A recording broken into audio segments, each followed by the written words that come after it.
பலருக்கு தங்களை குறித்தே தாழ்வு மனப்பான்மை எப்பொழுதும் இருக்கும். எனக்கு மற்றவரிடத்திலே தெளிவாக பேச தெரியாது, மற்றவர்களை போல என்னால் பல காரியங்களை செய்ய முடியாது, விளக்கி சொல்ல முடியாது, என்னிடத்திலே நல்ல பேச்சு திறமையும் இல்லை, என்னிடத்திலே அழகும் இல்லை, என்னிடத்திலே அந்த திறமை இல்லை, இது இல்லை என்று சொல்லி தங்களே தாழ்வாக நினைத்து கொண்டு எல்லாரை காட்டிலும் நான் மிகவும் கீழானவள் என்று சொல்லி தங்களை குறைவாகவே எப்பொழுதும் மதிப்பிட்டு கொண்டு இருக்கிறவர்கள் அநேகர் இருக்கிறார். இங்கே ஆதியாகமம் 49:10 தேவனை ஆராதிக்கிறவர்களுக்கு அல்லது யூதாவுக்கு கொடுக்கப்படுகிற ஆசீர்வாதத்தை பாருங்கள்.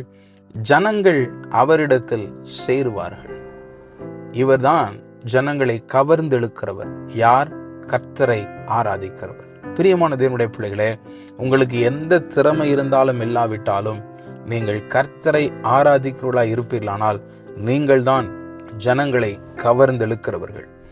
உங்களுக்குள்ளே இருக்கிற அந்த கர்த்தரை ஆராதிக்கிற அந்த வாழ்க்கை ஜனங்களை உங்கள் பக்கமாய் கொண்டு வரும். நீங்கள் எல்லாரை காட்டிலும் மேலானவர்களாக இருப்பீர்கள். ஆமென்.